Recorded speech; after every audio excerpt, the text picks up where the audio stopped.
the 16th Sunscreen Film Festival podcast. 16. We are now legal to drive. I was going to say, in Ohio, I think I could sleep with us. No, wait, that's Virginia, sorry. So, 16th Sunscreen Film Festival podcast. Hard to believe we've been doing this now for 16 weeks. I think we've only taken maybe 1 week off in there somewhere, maybe two, something like that. But that's a consistent, good 4 months of podcasts here. We're going to see how long we can keep this stuff up. So, I'm Tony Armour, Executive Director of the Sunscreen Film Festival. With me today, special guest Keith Armour. He has no particular film skills other than a savant-like brain with certain film information, so he should be a valuable member. Tyler Martinolich, Programming Director of the Sunscreen Film Festival, and Brad Siberson, writer and contributor to the film festival. I guess first we should cover a little bit of film festival business. For those filmmakers that have been submitting films to us a couple of weeks ago or a week and a half ago without a box, had a major snafu. Their site went down. A whole bunch of people that submitted their films lost information. They had to resubmit. So they're now double tracking numbers for certain films. Yeah. So, speaking of it, but when Tony says that they messed up and they totally shit the bed. I mean, we had over 50 submissions over the last 2 weeks that have come in, and I've been trying to check them in, and I can't track by submission name, title, director name, the submission numbers that were on the discs or on the package. Cannot find them. They're all wrong. And then I'll go back the next day and they're not there, or I'll come back 2 days later and I'll search by the title again and I'll have totally different submission numbers. Yeah. So it is a process. I'm slowly going through them.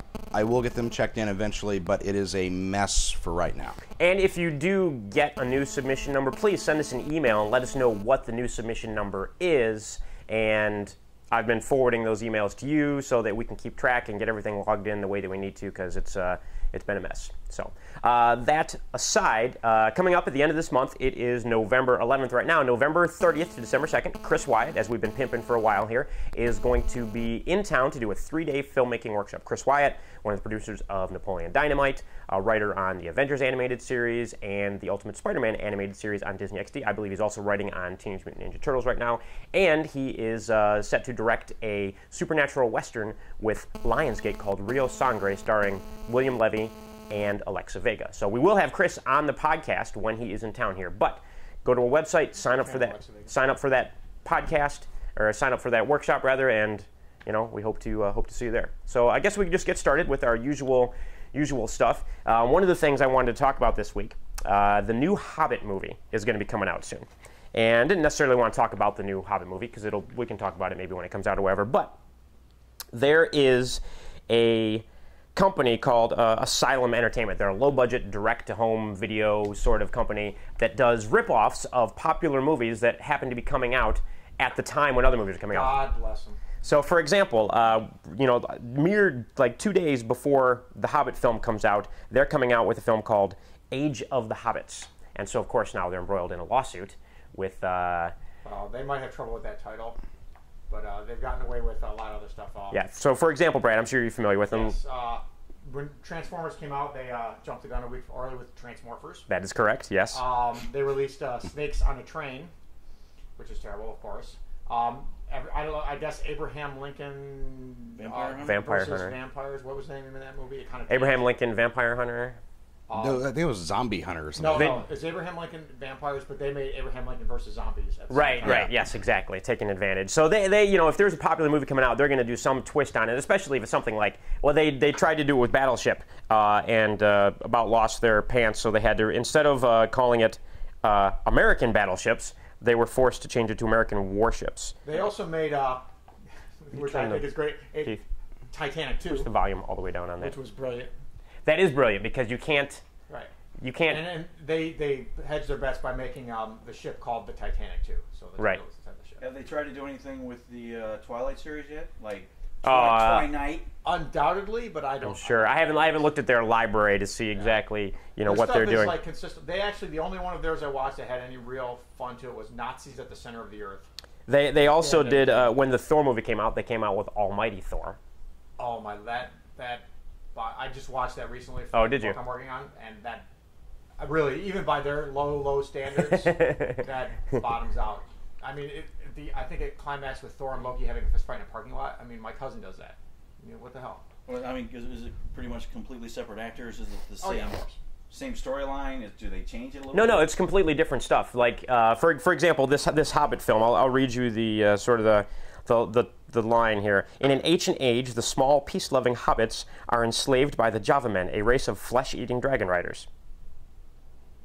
So that's what the Age of Hobbits is They about. just get a title that's similar. Well, they're hoping on it, and the business model's slightly changed, but think back in Blockbusters where you'd walk in on a Friday night, it's 8 o'clock, you need to bring something home to watch with your girlfriend or your kids, and you just walk from A to Z, and all you're looking at on the store shelves was the cover and the name. Yep. And, it's like, oh, I heard about The Hobbit. Isn't that at the theaters? Oh, maybe it's already come out.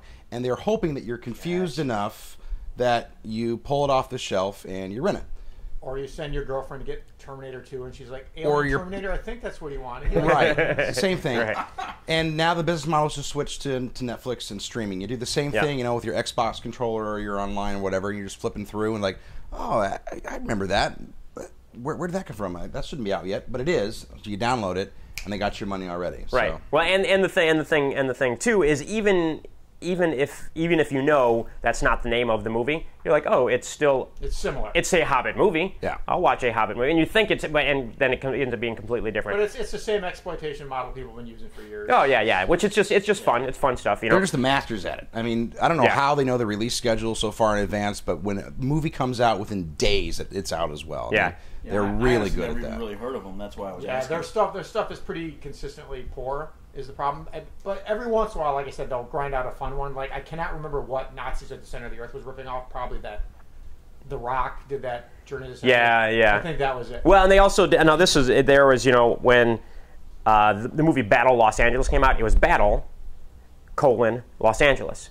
So they did Battle of Los Angeles. Yeah. Which that one they actually got sued and couldn't do, so they had to do Attack Los Angeles. But still, it's still very similar. But apparently their legal battle with over The Hobbit now, that they're saying, look, this is a Tolkien thing. He created the name since 1937. True. But here's their argument, which is pretty funny, is that not so, argues Asylum. Age of the Hobbits is about the real life's human subspecies Homo floresiensis, discovered in 2003 in Indonesia, which of the term hobbits is protected under the legal doctrine of nominal and traditional fair use. So they're saying scientists... Oh, because they've been using hobbit, too. Scientists have been using the name hobbit to refer to this classification of people that they found that's what it is. They must have really awesome lawyers. Oh, yeah, but what fun, Did good... they use real actors, or did they use, like, Joe Bob Smith off the street? A little of both. Little both. A little B. Yeah. So, like, I could be walking around, hey, you look like an actor we could use. Come on in. Crystal Bernard needs work. There's, Right. The chick from... that's not a slam on her either. Crystal Bernard. I like Crystal Bernard, but... She used to be on, like... she was on Wings, and she was random on... 80s TV shows. She used to be on, like, The on Fall Guy and stuff like that. And she was on The Master. Speaking of crappy movies, then, this will be the perfect opportunity to segue into a film that Brad here insists is actually a decent movie. It's called Jersey Shore Shark Attack. Jersey Shore Shark Attack. I'm doing the research now for all Killer Sharks book, and Jersey Shore Shark Attack surprised me. It's funny on purpose. It's well made. It's fairly slick looking. It's entertaining. The jokes work. You like the characters. I mean, they're based on the Jersey Shore cast, of course. But halfway through the movie, you're like, I don't want these people to die. I kind of like these people. See, unlike the real cast of Jersey Shore, if it was the real cast of Jersey Shore, I would like to see them die. Like Snooki gets her head bit off, or what's that other guy, Joey, or whatever the guy's name. There is one flaw, however, in that their Snooki proxy is very sexy and attractive actress. I don't know her name. Whereas the original Snooki, of course, looks like someone crossbred, a pig with. My favorite is the South Park episode where they have her as a little demonic, weird little crawly thing. Yeah. So they went for realism instead of a joke. But yeah, I mean, most of the humor in it is actually very character driven. So you're not going to get the humor from just watching. Yeah, the she has trailer. a kid now also, so that thing's got to look like like a mix between a duck-billed platypus and a German Shepherd. Well, she's like literally a small person. She's only like 4'1" or something like that. I don't know what the PC term is. She's a midget. She's an idiot too. The person she married was like 4'11" too. So the baby's got to be. Asylum's going to say that these are real hobbits. These are real hobbits, right? Exactly.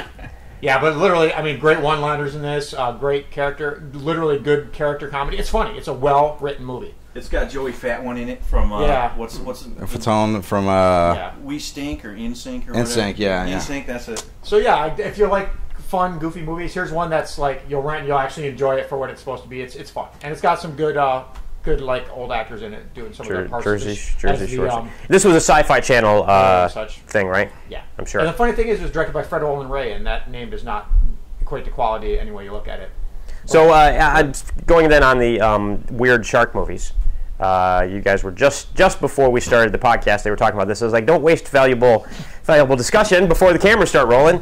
So what was one of the weird Super Shark, which also was on Sci-Fi, and also directed by the same guy who directed Jersey Shore Shark Attack. Everything right about Jersey Shore is wrong in Super Shark. It's terrible. The shark was literally like his head was like the size of this room, and it was able to go on shore. So a guy would be walking around the street, and the shark just comes up and got you. I think the low point is when they had the shark fight a cartoon tank, which they use prominently in the trailer, I believe. Yeah. And the tank looks like a transformer you'd buy in Chinatown with bad spelling all over the package, and Spider-Man's head is like stuck on top of it. It did have some hot girls in it, but it also has Jimmy J.J. Walker from Good Times in it. Dynamite! And he does say, Dynamite! About 50 times. 50 times. Embarrassing himself once again. Yeah. You know, actually, when I first saw it, I didn't know it was Jimmy J.J. Walker. I thought it was Noogie, the guy from Miami Vice. Oh, yeah. Remember him? Yes. The Noog Man. They're pretty much the same guy. But, you know, it's just terrible. It's just lazy and terrible. It's every other giant shark movie. It's bad. Like every other giant shark movie. Like what other giant shark movies? Megalodon, which actually isn't too bad considering. This like it gets on land and Shark the Attack chick's pretty hot in it. 3. It's got John Schneider in it actually. Yeah. Old Bo and Luke Duke. Well, Bo Duke anyway. I can never remember which is which. But you actually met John Schneider, didn't you, in L.A.? Yes, at one point. I myself was I'm sure he more didn't of a say Vance and anything Coy about fan, his work I in believe. Super Shark. What was it, Coy and Vance? Were those the second? Oh yeah, that's right. Once when Dukes of Hazzard started, There's your roll tank. there it is. Oh wow, it looks like that is the worst ever. Told you, he goes on dry land. Why did this tank kicks? Oh man. The thing is, this is honestly the worst scene in the movie, and yet they use it. Jimmy J.J. Walker. Super These Shark. dinos suck. John Schneider. Anyway, so yeah, it's terrible. But I'm like having more fun with the novelty ones, like Jaws in Japan, a real release. Jaws in Japan. Yeah, that run was the pretty trailer. bad. Find the trailer for Jaws in Japan, if you can, or better yet, find the best scene in Jaws in Japan. Everybody puts the one scene on, and Can't wait for you to talk about the Brazilian Jaws with the paper mache shark. Now there's Japanese Jaws here, that's or Jaws in Japan making of. Don't want making up. Either Part find best one. scene or trailer. Wait, what was Jaws 5? Was that the one where it's on the... No, Jaws for 5 Revenge. was there was a movie in 1981 called Great White. It was a blatant ripoff of Jaws to the point where Universal sued them, and the movie was never released. It was released in the States briefly, but it got pulled from theaters. Never been legally available until, I guess, recently. Now someone's got the rights to put it out. Someone decided since this movie couldn't legally be released in the States, they cut all the good scenes out of it, like all the action scenes and all the shark special effects scenes, and made their own movie called Cruel Jaws. They released it as Jaws 5 everywhere else in the world. Jaws 5, Cruel Jaws. Jaws 4 was Jaws of Revenge, right? Yeah. Is this? Where they killed the shark with The boat, and they ram it. I don't know what this is. This might be it. And it stars Hulk Hogan lookalike. Jaws 5 does. Hulk Hogan look-alike. Yeah, it's terrible. I'm not sure what this is. This might be it. This looks possibly correct. This could possibly be Jaws in Japan. Yeah, this is Jaws in Japan. Okay. I recognize that scene. All right. I Jaws. was watching the scene over and over. I couldn't Jaws quite in get a Japan. handle Did on you it. get eaten here, hopefully? No, not in the shower. Oh, I can't. Well, you never know. In these movies, you know. Yeah, if you can find it says Jaws in Japan best scene, that's the scene you want to show. See, the only thing I can see, I see a huge glare, and then I see water in chick's hair. So that's all I can see. I was So looking I at could the see hair. the boobs from here. You were missing out. Yeah. Oh, man. That is the one thing about Super Shark. They did have some hot chicks in it. And actually, one chick, the lead actress in it, I forget. Is it called Psycho Shark in Yes. Japanese? No, in America it's called that. Oh, in America, it's called Psycho Paramount, Shark. or Universal had an issue for some reason with Jaws in Japan. I don't know why. That looks psycho. There's the psycho. Psycho Shark, Jaws in Japan. When was this released, Brad? 2-3 years ago. I was gonna say Psycho. Does it have the chick from The Grudge in it fighting the shark? What other film Jaws shark ripoffs are you doing in your? Okay, Great White, aka The Last Shark, is the one I recommend to everybody. It's came out in '81. Such a ripoff of Jaws that they sued them and they pulled it from release. But I guess it's getting a Blu-ray release soon. Really? And it's a fun movie. It's basically Jaws 2, but it's a fun movie. Big rubber shark, but I mean, looks similar, like a slightly cheaper version of Bruce from the original Jaws movie. Right. It's a really fun movie, totally out of control. It's just fun, and I totally recommend it. All right, This is the is she running away or running towards the shark? She's running away. Oh no, she tripped. She always has a trip. Somebody else going to trip right on top of her? Oh no. Psycho Shark, you can find this on YouTube. Or This probably is on also Netflix. available for purchase, but I wouldn't recommend it. Yeah. Famously. This is really dramatically shot. Well, it's the Japanese. Oh. You know. Speaking of the Japanese, I don't He's know. got a bazooka? No, That's he's his, filming video it. camera. I don't know if it's quite Japanese or not, but you were talking about a Bruce Lee ripoff movie. Oh, no, that was a Brazilian film. Oh, Brazilian. Yeah. It's one of those movies that's been it's legendary, like film that people don't think really existed. This was back like in the 70s was made or It something? came out in 75. The American release issue title was Bruce Lee versus Gay Power. And a little history for people. At the time, right around when Bruce Lee died, after Enter the Dragon came out, there were. July 20th, 1973. There's my savantness. Is when Bruce Wait, Lee yeah. died. Why don't you give us a little info about Bruce Lee and his death, then, real quick before we move on? He You died did that? July 20th, 1973. They said that what he actually died from was a allergic reaction to a headache tablet that he took, and it actually created a cerebral brain edema. That is the official doctor's explanation of how Bruce Lee died, but there's a bunch of other stuff, like he was killed by a rival master, Those are the more somebody fun, gave him death fun touch. theories. They actually called his death, along with the original doctor's explanation. They actually called his death by misadventure. Is actually how they called it. Death by misadventure. Death by misadventure. I'm sure everybody knows who Bruce Lee is. He's If not, this is Bruce Lee versus Chuck Norris, by the way. yeah. So This would actually be Way of the Dragon, his third film. Fighting in the Colosseum of Rome. Fighting in Yes. the Colosseum of Rome. I mean, Bruce Lee was just phenomenal.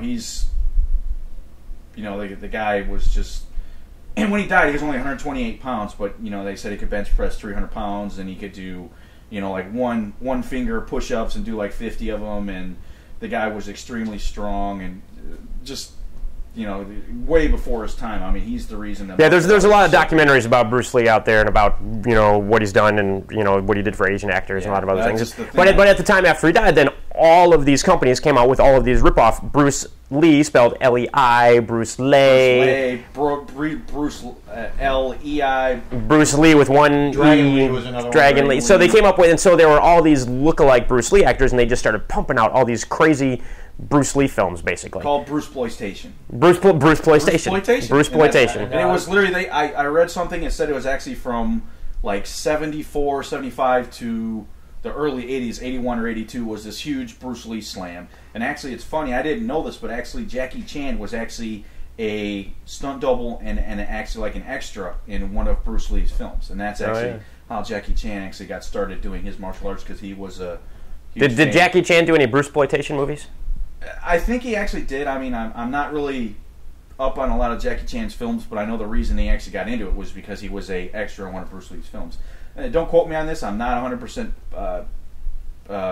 positive, but I think it actually was Enter the Dragon that he was, like where they have that big fight scene at the end. I think that's what Jackie. He was one of the random random guys, either in the black or in the white. Right. But I mean, that's one of the main reasons Jackie Chan got started. But I mean, Bruce Lee, the guy, was just phenomenal. So at the same time we had blaxploitation films, we also had Bruceploitation Right. And, going on. And, of course, Bruce Lee versus Gay Power is the most legendary, and now it's surfaced because it's a Brazilian film and some Brazilian cable station aired it. Oh, really? And of course, someone DVR'd it and put it on YouTube instantly, so now it's out there finally. All now that it's on YouTube. The thing is, it's not even...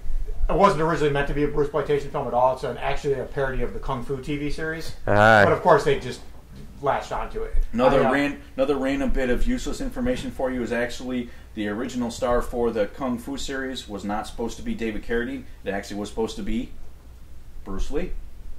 I don't know if anybody else knew that. Yeah, there was a big thing, and he was extremely mad about that because he was an Asian actor, and at the time he was on the Green Hornet TV series. He was Kato on the Green Hornet. And he basically stole the show. Every episode that he was in, everybody wanted to see Kato. They didn't give a crap about the Green Hornet. Yeah. And they, TV studios at the time just didn't want to use. Not the more that I think about it now, I still can't think of a major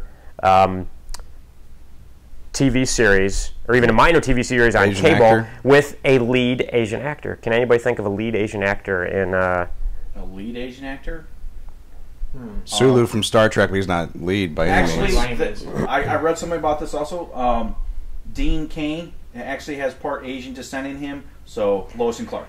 But I mean, that's this is what I read. I don't think that quite counts there. But here's a scene from Bruce Lee versus Gay Power. Yeah, and actually, in talking to someone from Brazil, which I did, the title actually, on-screen title, actually translates as Kung Fu Against the Transvestite. It's the real title of the film. Kung Fu versus the Transvestite. So are they actually beating up trannies? No, the thing is that what they are is, this guy explained to me that there is a kind of a, back in the day, there were these banditos that would roam the countryside and attack people, but they kind of had this whole very, they'd be what you call metrosexuals today.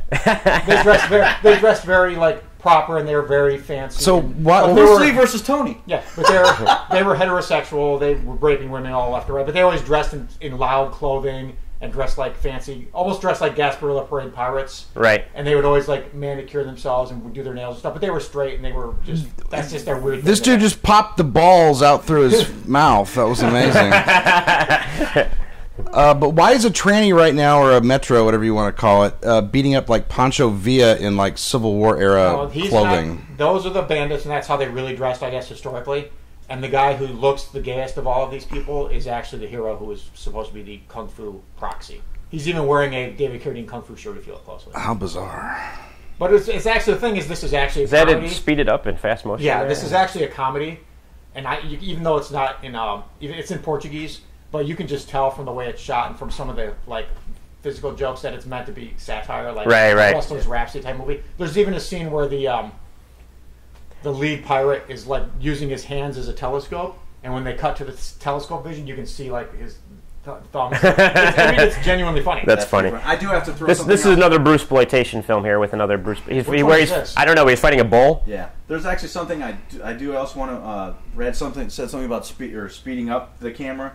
And this is another fact about Bruce Lee, and actually in his films and even in the Green Hornet series, he was so fast that they actually had to slow down the camera to see him actually, either throwing a punch or a kick or whatever, like, because the That's guy cool. was I didn't know. Sure, if you're at 24 frames per second and you're, blink of an eye quick, you got to slow it down so you can actually see it. Otherwise, you're not going to be able to see. There's actually one point in Enter the Dragon where he's actually fighting Bob Wall in one of the scenes where actually in the actual scene it looks like when he hits him, he punches him in the face. But actually, I kind of went back and slowed it down. He actually hits him in the face with his elbow. But Bruce Lee was so fast that when he did something like this, it looks like it actually was the fist. But actually, when you watch, it was kind of like one of these motions where he went up like this and hit him with his elbow, and then it looked like he hit him with a fist. But that's how fast Bruce Lee was. That I'm kind of a Bruce Lee huge fan. Well, funny thing, one of the tricks now that you do in filmmaking is if you're fighting a fight scene, you're editing a fight scene, you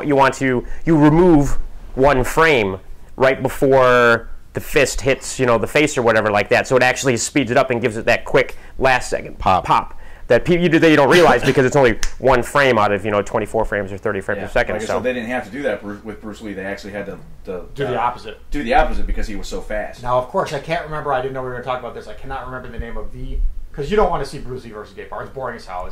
It's a comedy where you can't understand. Unless you speak Portuguese, you might get something. How about Cold-Blooded Murder starring Bruce Lee with one E? The one I can't remember. You might want to look this up. Bruce Lee, which we just call Bruce Lee. You might want to look this up, but there's a Bruce Lee exploitation film. I have this on DVD. You can buy it. There's a 4-pack Kung Fu set you can buy it on. It's like $5 for all 4 movies. Where it starts the day Bruce Lee dies, and they have a double. He wakes up in hell, where he teams up with Father Merrin from The Exorcist, Emmanuel from the famous 70s porn films that were big at the time, Popeye, James Bond, and several other characters, copyright be damned, and then fights some evil characters, copyright be damned, who are controlling an army of mummies in hell. Yes, Bruce Lee Goes to Hell. I remember watching it with you. It's straight up bizarre. It That really is is. the Bruce Lee Bruce-sploitation movie to watch. That's the only one really worth watching because most of the other ones, like Bruce Lee Fights Back from the Grave, are just boring kung fu movies with the title tacked on. Right. That is surreal and insane. It's everything you expect when you find a weird. Yeah, here I think here is a scene from that film where he kills James Bond and Clint Eastwood. Oh yeah, because James Bond is evil in this. And so is Clint Eastwood. Well, they're white. There's James Bond. There's Bruce Lee. Right. I think the worst thing that they ever did is Bruce Lee's last film was actually Game of Death, and he actually died halfway through the making of the film. And actually, the film, he died in 1973. The film didn't come out until actually, I think it was 1979 or 1980. But there were actually blatant scenes where actually they would use another guy's body, and they would put Bruce Lee's head, trying computerized back. Well, but this is in the 70s, so it was like 70s. bad So it's special literally effects. like this guy fighting around, and it's just There he is, as the man with no name. That's Right. supposed to be Clint Eastwood's man with no name Yeah, from the. it's literally just Bruce Lee's face and this guy moving Well, around. but for the most part in that film, what they did is he was always wearing a motorcycle helmet, or you only saw the back of Bruce Lee's head. He'd be talking, and you'd only see the back of his head. You never saw the actor's face. And they actually used scenes from different movies. There's a one part in Enter the Dragon where at the end of the film, Bruce Lee's fighting Han, like the main bad guy. The guy's real name was Shi Keen. And Bruce, the beginning of the film, premise for the film, Han was one of the reasons Bruce Lee's sister died, and he offended a Shaolin temple and this and that. And one of the big parts of the scenes, Bruce Lee gets there in this one, he says, "You have offended my family, and you also offended the Shaolin temple." And then in the Game of Death, they use the same scene, but they dub over it, and it says, "So, you got in here finally." And you were sitting there watching it with me, and I actually mouthed it. And when they did the "So you're getting here finally," I said, "You have offended my family." And it's just random stuff. Well, and the interesting thing about Game of Death too that I don't think a lot of people know is everybody like if you dress up for Halloween as Bruce Lee, or if you look at the Kill Bill movies, what's he wearing? He's wearing that yellow black striped jumpsuit, and that's actually from Game of Death, not from Kill Bill.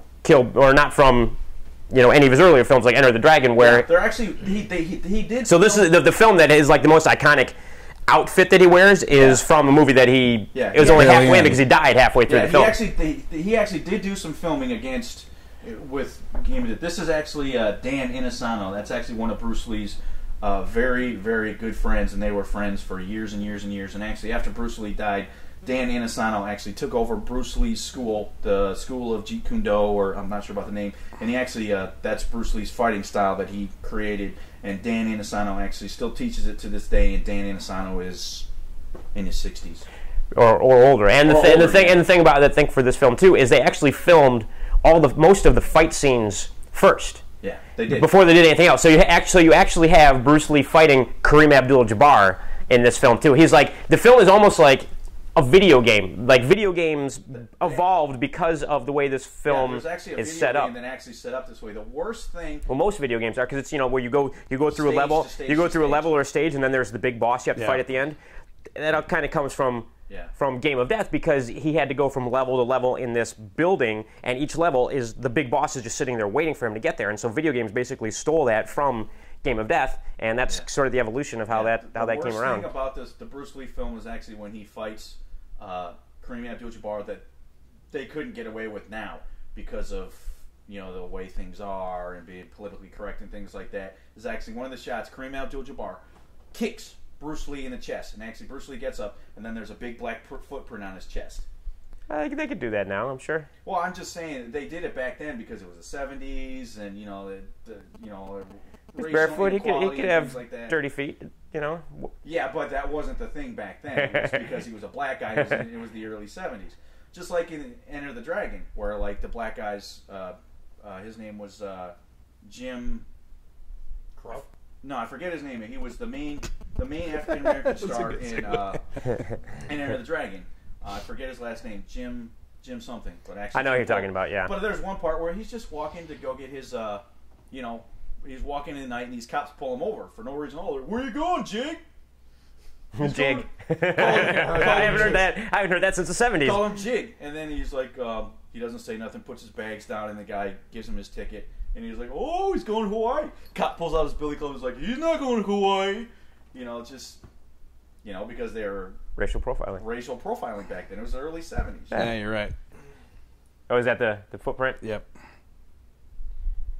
And actually, it's funny. Another piece of random information. This is just turning into. And Kareem Abdul-Jabbar is like 7 foot tall, and Bruce Yeah. Lee wasn't a tall guy. He 5'7". was 5'7". You know, he's Asian, so actually makes for an interesting. Yeah, actually, the reason that Kareem Abdul-Jabbar did do this visually with Bruce Lee is because Yeah. Abdul-Jabbar was actually one of Bruce Lee's students. Yeah, along with Lee Marvin. Lee Marvin, James Coburn. No, I think James Coburn. Coburn, yeah. They're the James same guy. They're the Coburn. same guy. Yeah, they really are. He just like changes his wigs. Who was the other guy? Lee Marvin, James Coburn. There were a bunch of actors in the 70s. Steve McQueen. Yeah, Steve McQueen. There were a bunch of actors in the 70s that were basically Bruce Lee's students hanging out in Los Angeles learning from Bruce Lee. Actually, it was martial either arts. Los Angeles or Seattle because Bruce Lee Right. actually lived in Seattle for quite some time. That's actually where he's buried. That is one thing that I want to do on my bucket list one day before I die is actually go to Seattle, Washington, and actually see Bruce Lee and Brandon Lee's gravesite and get a picture. Are they together? Like Yes, they're buried together. Well, not together by me. Like near He each other. has his. And for those that may not know, Brandon Lee is Bruce Lee's son, who didn't really have a movie career going, was trying years after his dad died, and then Hey, what, 3 films? yeah, and then Like 4 or basically 5. made The Crow, which was essentially his breakout film, and would have been his breakout film, but he was killed during the filming of The Crow because the armorer was a complete idiot, and he was killed in Freak a accident. gun battle where there was something wrong with one of the. To be fair with the armor, Okay, good. He was messing around with the gun. Oh, okay. Thought it was a joke, put it up to his head, and was fucking around. Pulled the trigger, Really? and blew his brains out. Wow. Right? Because That's even what happened. I thought it was he actually got shot during the filming where he had an abdominal thing. no. What it was is that he was shot with it was a blank bullet, right? Yeah. But it still has. Well, yeah, you put a blank here. You still have the gun. There's still gunpowder, and there's still wax.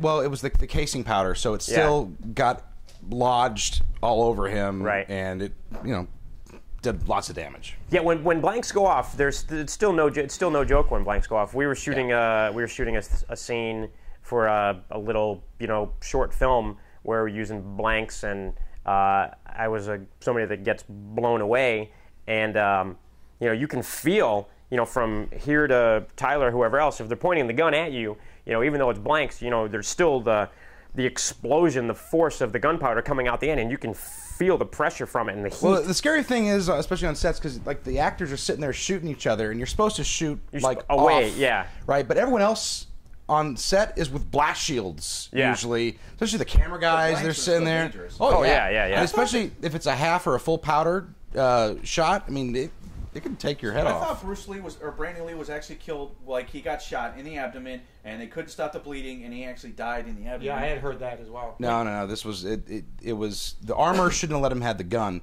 Right. But he was just tooling around Screwing with around. it. When you say something between like that, set. that also reminds me John of Eric John Eric John Hexum. Eric Hexum Yeah. from Cover Up when he killed himself Cover that up. way. Oh, I was remember thinking him my from mom- Voyagers. Yeah, I remember my mom was so devastated because my mom was like, "Oh, he was such a beautiful man." Yeah, there was a I was devastated that he was banging E.G. Daly, who was like my biggest crush when I was a kid. there was a TV show back in the 80s called 80s.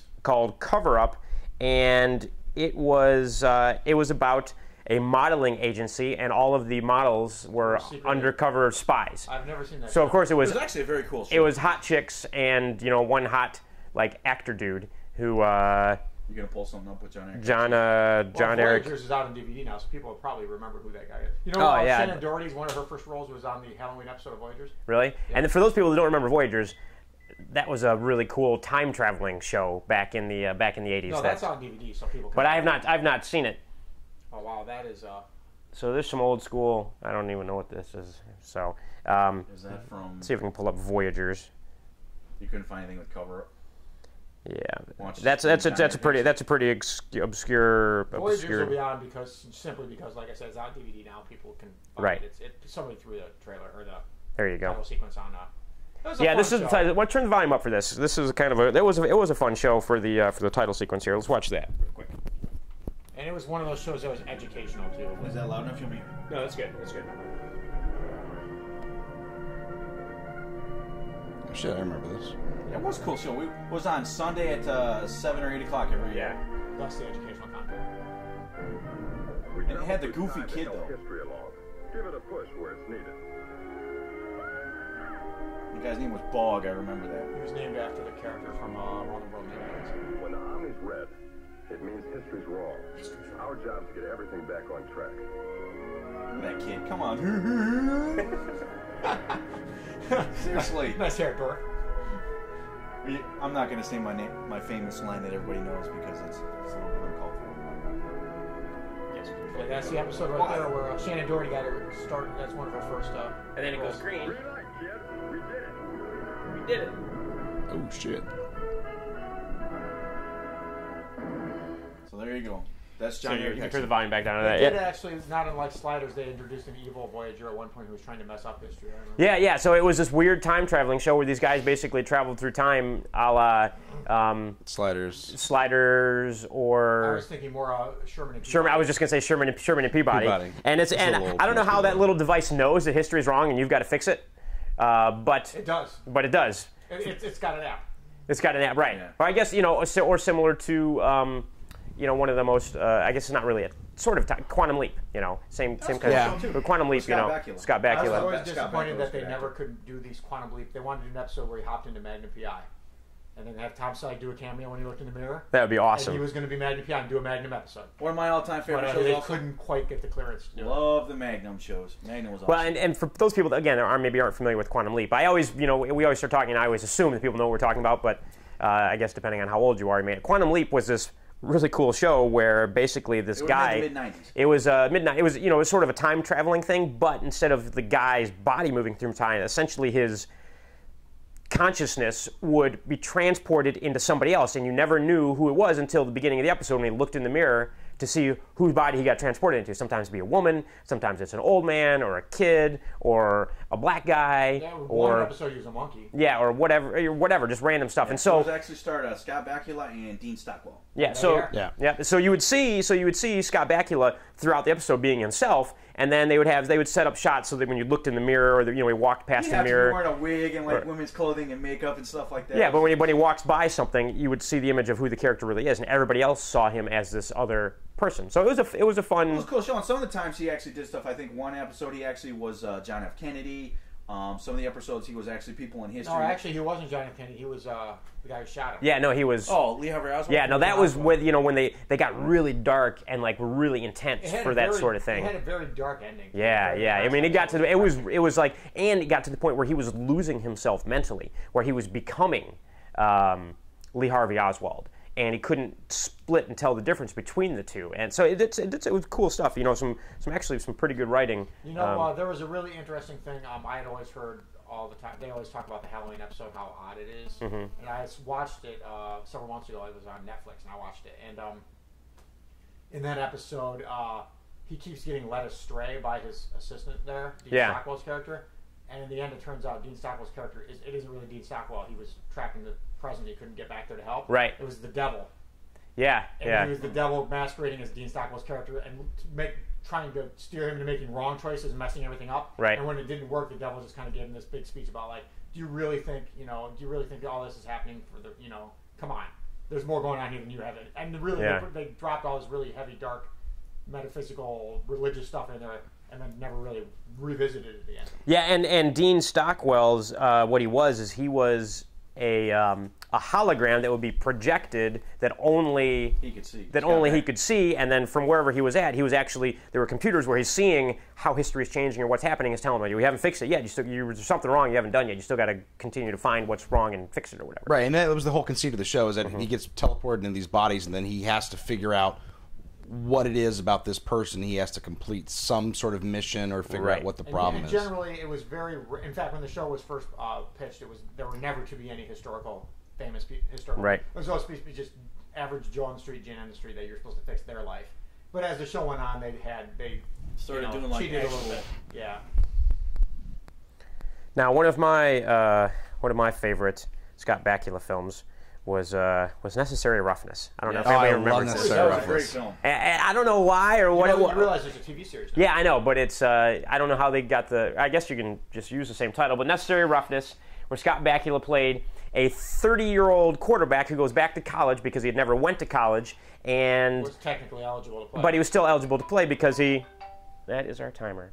But he was still eligible to play because he never used up any of his college, eligibility. And this old coach comes back to coach his team. He's like, the best quarterback that I ever recruited never played college football. I think he's still eligible. So it's like him with all these young kids. And what it's actually based off of, it's based off of SMU in the mid-1980s was the only college football team ever to get the death penalty. It was so corrupt. I mean, the governor of the state of Texas was actually involved in paying players, doing all this crazy, insane stuff. So they actually gave SMU, Southern Methodist University in Dallas, the death penalty and canceled it for a year. So then eventually when it came back, like 2 years later or whatever, it was a mess for a good 25 years before they were ever able to right the ship. So they made up this mythical school like North Texas or something like that, and gave it the same thing. There was a death penalty, and these are the guys like in its first season back trying to get this program going again. How are they going to do it? And they at the climax of the film, they play against #1 Texas. Texas State. Texas, whatever the #1 team in the country is, Texas. And it's their rival school. But there's no way they should win the game, and that whole. It's fun. It has Kathy Ireland. But it's a comedy. It's got It's Kathy Bull Ireland. Durham with football. Yeah, and it's got Sinbad. It's not as self-important as Bull Durham. Yeah, no, it's fun. It's funny. It's silly, and it's got actually Jason Bateman in it. Jason Bateman. I love Jason Bateman. They have a female kicker. Is like Which is Kathy Ireland. They got this big Samoan dude in it who kind of like falls in love with Kathy Ireland. And Jason Bateman was in 2 of my favorite sitcoms of all time, so good for him. It's actually got the one guy in it who pretty much all of his movies were just some type of meathead movie. He's a super huge built guy in it. He was actually in The Program. He was in I know what you're talking about. Any Given Sunday. He actually later on down the road he actually played the guy from Texas Chainsaw Massacre. I forget the guy's name though, but he's pretty much any movie that he was in. The guy is just he's a power lifter, bodybuilder. Guy's massive, but I can't think of his name. But any movie that he was in, he was always just this big jockeyish meathead. Oh, he also played Zangief with Jean-Claude Van Damme in no, Street Fighter. Street Fighter. Thank you. Yeah, I forget the guy's name though. But Are we out of time? Or yeah, we're technically out of time. That was a quick 40 minutes. We normally go a little longer. We'll make it short though. But Keith and I are heading to the Tampa Bay Buccaneers versus San Diego Chargers game today. So since we're filming this on a Sunday, so I guess anybody wants to wrap up with it all. Next week. We'll see you Sayonara. A lot of Bruce Lee and randomness today. So thanks for tuning in for number 16. Next week, number 17, we will almost be legal to vote.